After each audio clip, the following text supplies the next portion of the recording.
So there's a lot of awareness of things that happened very recently, like the music and stuff. And then last year there was an awareness of the public apology and my expression of remorse. But behind all that, there was the individual conversations we had, and it was, for me, expressing remorse like publicly is like, you know, is one thing, and that'll be shown very slowly over time because people have to kind of get to know and see if they can trust that I was sincere or not. But in terms of the individual conversations, those went back even a year and a half before the public apology, almost 2 years before that, and those conversations were much more in depth than anything we could ever like contain, and you know, just even this discussion or a written public statement or anything like that. So I first reached out to Jordan and Josh because I felt like that was just, I had to start somewhere, and I felt like that seemed the most natural place for me, and I reached out to them in an email a long time ago.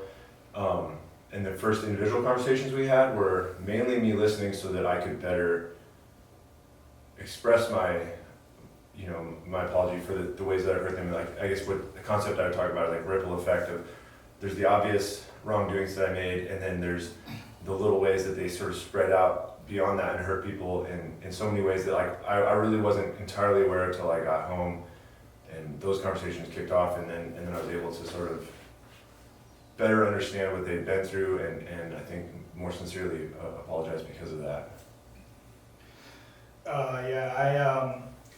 I remember around Thanksgiving 2016, I got a text, and it was, you know, like, this is Tim, really sorry, I apologize for so-and-so, but there's a lot more that I think could be better said on a conversation. And initially, I was blown away because, first of all, I had no idea that you were out, and I had just gotten off tour with Woven War. You know, it was the holidays.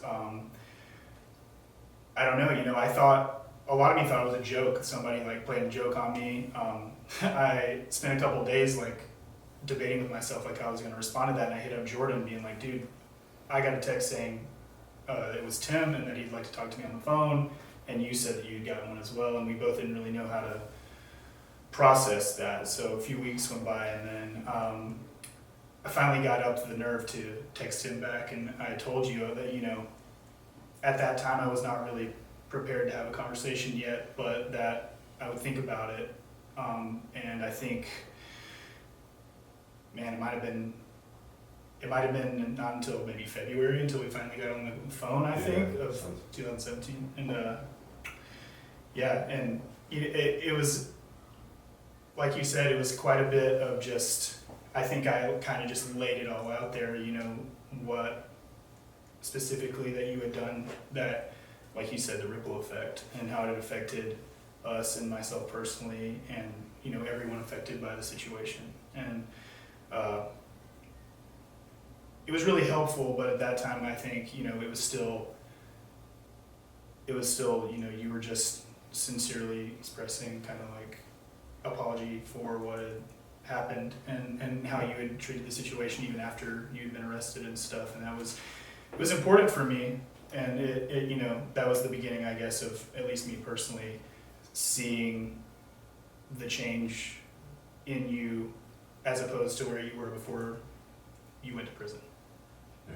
There, for like the timeline too, there's also I got put in this, like, it's called a re-entry program. It's where like you kind of, like, you're still under state custody, but then you're allowed to sort of get your ducks in a row, so to speak, in terms of like looking for jobs and like being out in the community and stuff. And so when I first got into that program, that's when I was first able to like use a phone on somewhat of a regular basis. And I got that privilege like right when I saw you guys were about to like do a bunch of Woven War stuff, and so like I didn't reach out immediately because I was like, oh man, like it's like almost disrespectful timing, you know, like to just be like, hey, by the way, like I know you're dealing with like tons of new things going on, and by the way, I'm just gonna like drop this like big bomb in your lap, you know. And so I was aware that the timing that tour ended, and that was partly why I chose to like, you know, first get in touch then, because I felt like, okay, these guys got some time to like be at home and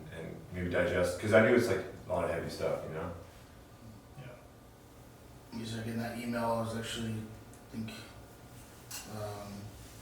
I'm getting like shortly before I was just filled in for Earth in Europe, and so I was kind of, busy time getting ready for that, and then obviously just finishing the Baltimore tour, and yeah, it's a lot to wrap your head around, especially just with the history that we've had together, and for the band, but then also I guess that gap, of when you were gone and we were kind of, all doing into the band, but also like really just starting over, rebuilding our own lives, and yeah, it was kind of I don't know. It really the thought of this band never really, getting back together never really entered my mind.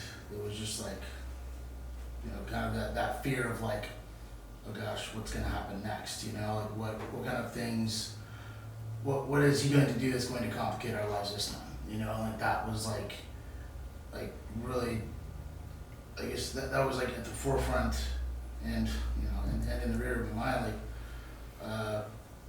there's like, how do I respond to this? Like, yeah, like I appreciate like the gesture, but right now, like I feel like the fear of like of responding was just like I don't know, it was torturous to an extent, which was why I think it took a long time for me to even really want to respond back, and end up talking in person, and I guess once that happened, it was like kind of like a relief in a sense, but also just kind of like I still don't know. I mean, there was so much baggage that I was carrying. I think we all were carrying, individually and collectively. I guess in our own lives that I think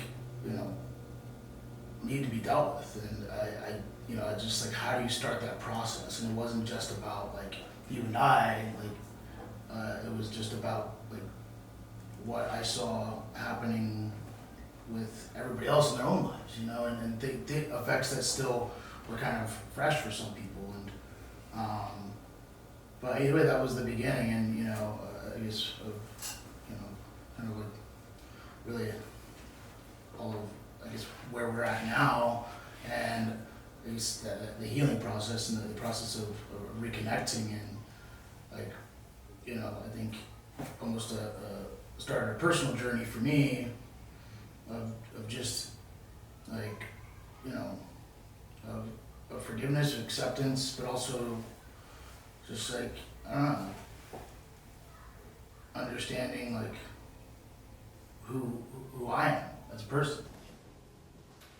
Music is a personal passion, and then music is also a business, and then so naturally we were catching up on a personal level, like business weren't part of the first conversation, but then when I did talk about music, it was like, hey, I remember you and Josh both, like, I don't even really want to get into this at all in terms of your love for music, that's fine, but if it crosses over in business at all, like, without a doubt, like, we all need to be communicating together, because you guys had such a high concern for how everybody felt about it, specifically, how you guys felt about it, and that was tough because our communication happened a little bit slower, but not that that's bad, but it just took longer, so I was like, kind of in this weird spot where it's like, well, I'm excited, like I felt like I'm able to do music on a personal level, not even like with the band, but just like I'm able to like, I got my own little rig at home, I can record music, I can do all this kind of stuff, and I'm excited about it, and like every time I talk to old friends or like kind of rekindling those friendships, I wanted to like discuss music, and it was like, I see the skepticism of like, does that cross over into, oh, does he have like some business agenda, and I think that pushed you guys away further. I guess for me to give it a little more context is that what happened in 2013 wasn't like the start of like, the end of our relationship. It was years before that. And finally it was like, when this happened, like as terrible as it was, I felt like a sense of relief that like, I don't have to do this band anymore. Like I don't have to be so angry about a lot of things that are going on. And, so it took me, going through that and then being like, well, what am I going to do? What are, the rest of us going to do? And we kind of, just set out to keep doing music however we could. And it just kind of, when you went to jail, it seemed like kind of like a peaceful period for us, that we didn't have to deal with you and deal with any sort of manipulation, didn't have to resent you, but every little thing that came out, whether it was an interview after your sentencing, it was just like, all of us were like just fueled by this hatred of like, God, like even when you're not in our lives, we're still being affected by it, and we'll continue to be affected by it. And so, it put a lot of strain on other relationships, like amongst us as well, because like Nick and I weren't exactly like, we didn't really process our problems either in the most responsible way. So our relationship was deteriorating. And so when I heard that you were getting out of jail, it wasn't like all of us were just on edge. Our community was on edge of just like, what is this guy going to be up to now? And, not just our local community, but the music everywhere, because we were all touring around and our friends in other states, countries would be talking to us about things. Like everyone was just, what is going to happen? And, we all tried avoiding those things as much as possible. And I just said, I will never do that band again. I will never play music with that guy again. Why would I? Why would I do that? I was already enjoying playing with other musicians that weren't, putting a strain on my life. So it wasn't until, in all the emails that you had sent for the years after your sentencing or before the sentencing and then after, I'd say, don't talk to me. I don't want to talk to you. You were definitely the most direct, and you actually said it very kindly, but you're basically like, dude, go kick rocks. I don't want to talk yeah. to you.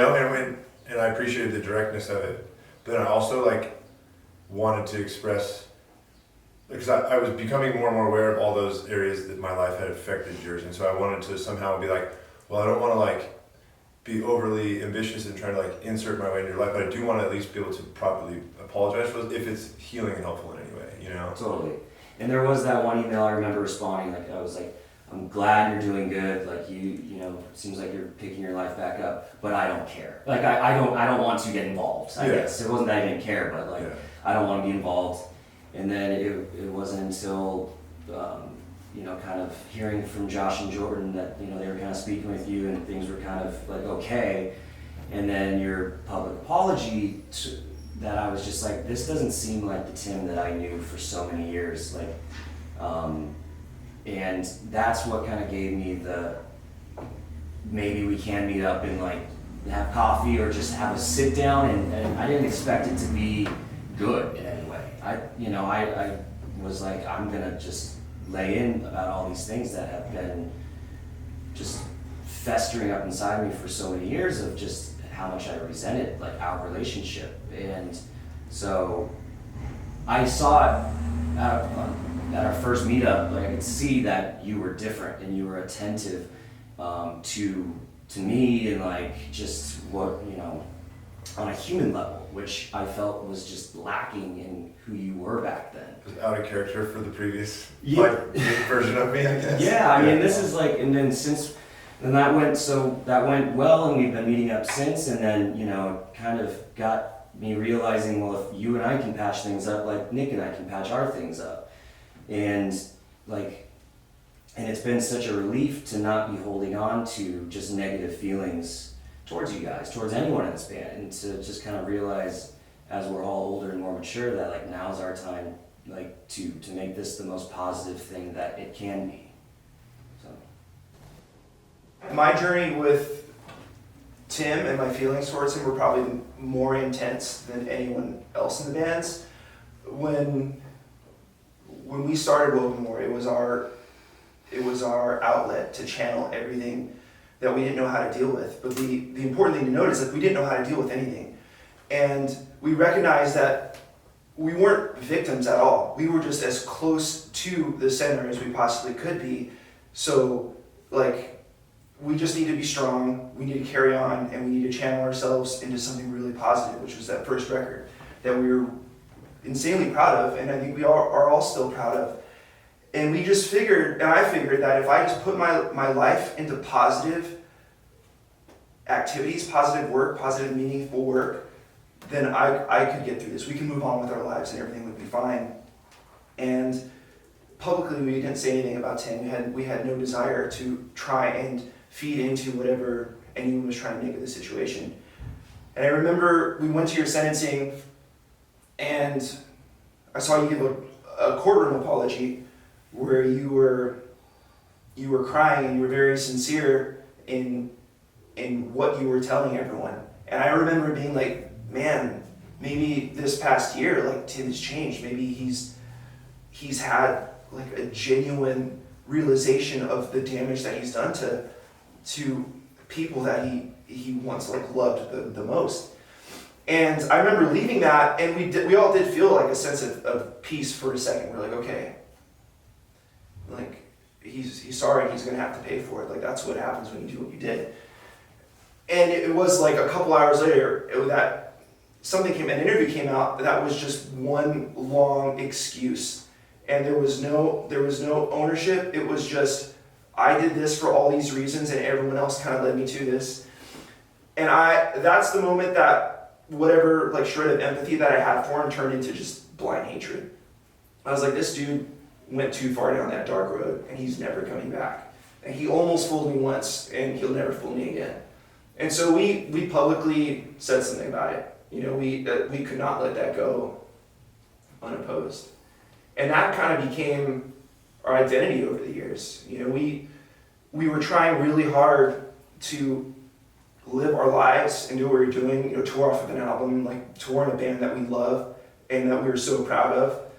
You know, and around every corner, somebody wanted to talk to me about what I thought about Tim or what he had done, and I could never escape it. And it became like the identity that this dude gave me that I couldn't work past, but I figured over time it would go away.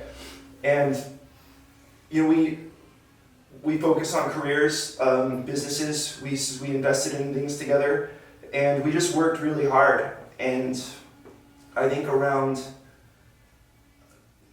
2000, when we were recording Honor Is Dead, Phil had the way Phil had chosen to handle things was he kind of bounced from like positive work, like let's all stick through this together. And he withdrew and handled his own problems in a way that alienated him from our lives. Like he took off from the band, from the venue, from a lot of other things that he should have turned to as support, like the true things in his life that were there for him.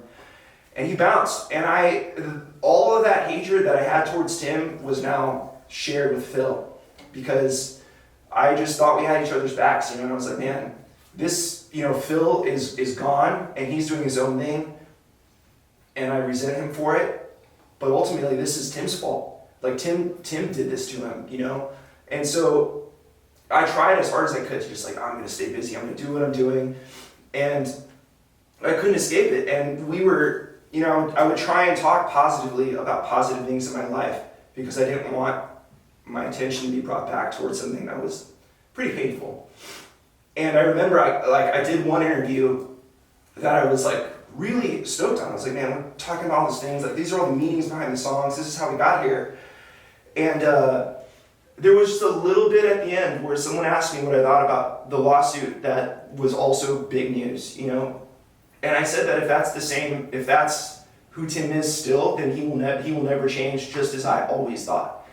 And that's all that got out there. That was like, you know, forget whatever I had to say about anything else. This is all this dude is about and all he has to offer, and this is all we care about.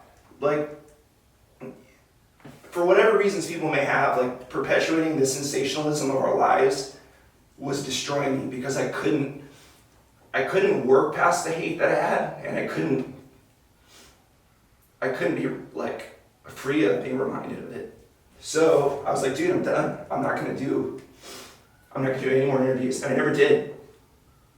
And so we toured, and it was positive. And then on my birthday, Tim dropped an email. You know, he was like, dude, I'm out. It's been a long journey, a long process for me. And I just really want to let you know how sorry I am. And my response was like, dude, no, I know who you are and you can never tell me who you are. Like, you've proven it to me over the years who you really are. And I remember a friend called me that I like went through a lot of this with, and I told her, I was like, Tim's out, and we've been trying to live our lives away from the fear that this day is like bringing, you know? So, you know, I told her, she told somebody that was close to her about it, and that dude was drunk on a cruise and said something to some people, and it was out again. Like, I couldn't contain it. And so at that point, I was like, dude, I can't even talk to my friends. And I think over the course of the next like 7 or 8 months, you kept kind of hitting me up. I'd be like, dude, if you give me a chance, like, if you give me a chance, I would love to show you what I've learned and who I've become. And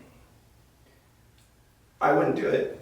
You know, I think I was nice about the way I was trying to be kind with refusing that, but like, I always knew who you were, and my hate for you grew every day because I knew that now you were out, you were going to do something, and it would never end for me. And it like manifested itself in actual like physical pain, you know? It was like grinding through my teeth at night, and like had genuine medical issues because of it. And so I just tried living my life peacefully, flying under the radar. We were working on music, we were working on the venue, doing band stuff, you know, and I still couldn't get away from it. I couldn't go to a show without somebody like tricking me into showing up on their podcast and goading me into a statement about you. And I tried so hard. I was like, dude, I don't want to say anything. Like, I wish I could just disappear. And I tried to say the most benign non-answer that I could think of, and that still ended up out there. And all of that still like fed nothing but pure resentment for who you were and who you made me become. And I was expecting something from you, but what I got from you was not what I expected. When I saw you publicly own everything you've ever done, I didn't know what to think about it, because it was the last thing I expected. And I remember thinking like, okay, no, the other shoe's gonna drop next week, you know? And it never came. And it was at that point that, around that time, like a few weeks later, that Phil hit me up and was just like, dude, can we just like talk, you know? And I hadn't spoken to Phil in maybe like a year and a half, and there was like real like resentment and separation there between us. And I remember meeting you and just seeing you and seeing like somebody who was my friend and bandmate and like somebody that I shared so many experiences with. And you said you were sorry. You know, you had your way of handling things, I had mine. And that was all I needed, you know. When I felt the release of forgiveness, when we had it and we reconciled, it helped me learn so much about myself and how I actually never processed it. I never handled anything. I just distracted myself over the years.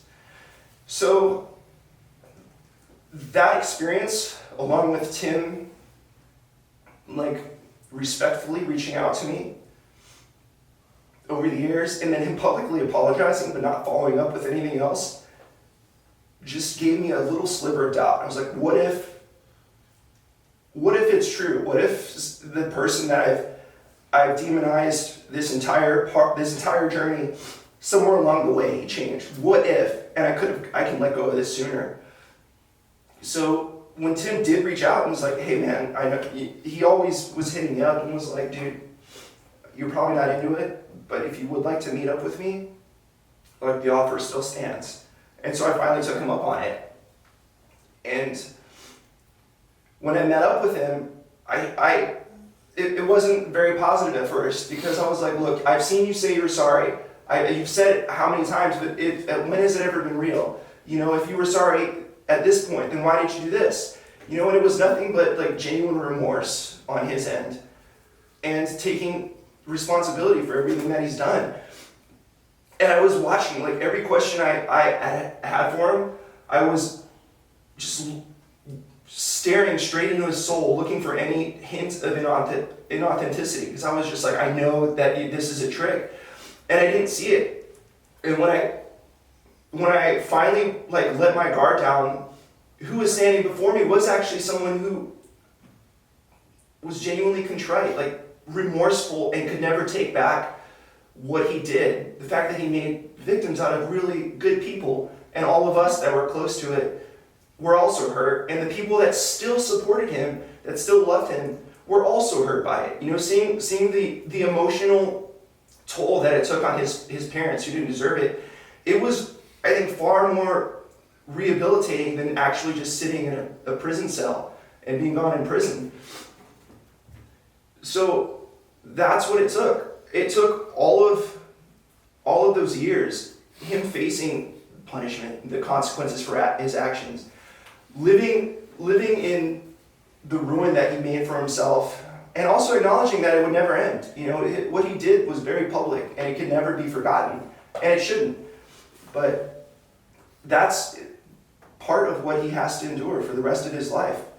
But when I saw who he was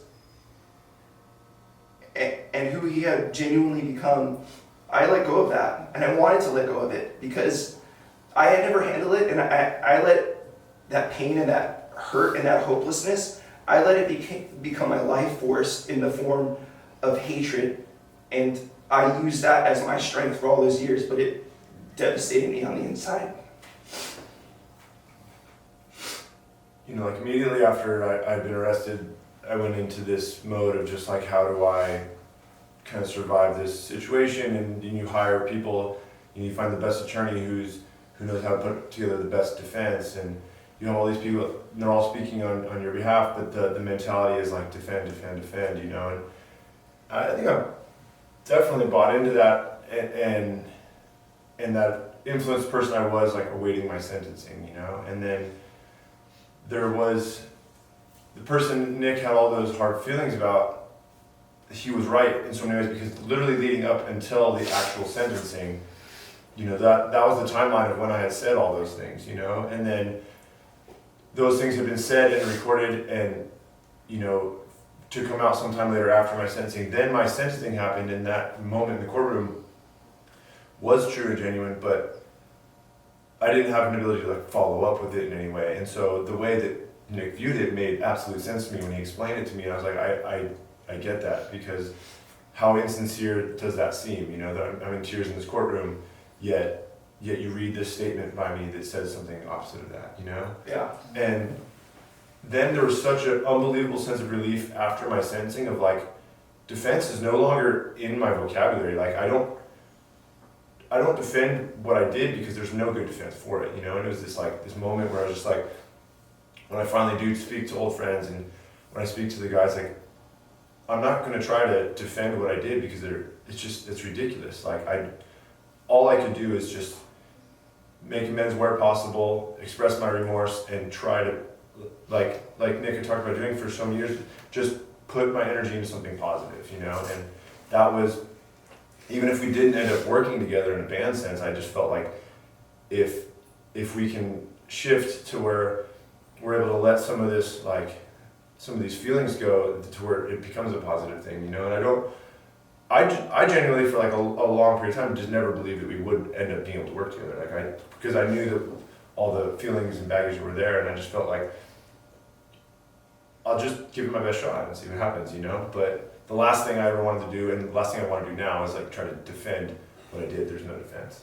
You know? I think, you know, for me personally, you know, we had a pretty long road towards even getting in a room together. And I want to say, you know, it's been, 4 months since then? You know, like once we established that friendship again, and we were able to let go of the hate and sort of talk as friends. You know, when that barrier was removed, it's like, okay, we spent a huge part of our lives in, you know, a bus or a plane or a van together. Like, what do we do together? You know, we play music, we've written music, and it kind of just like came about, like, let's try to write a song together, you know, that.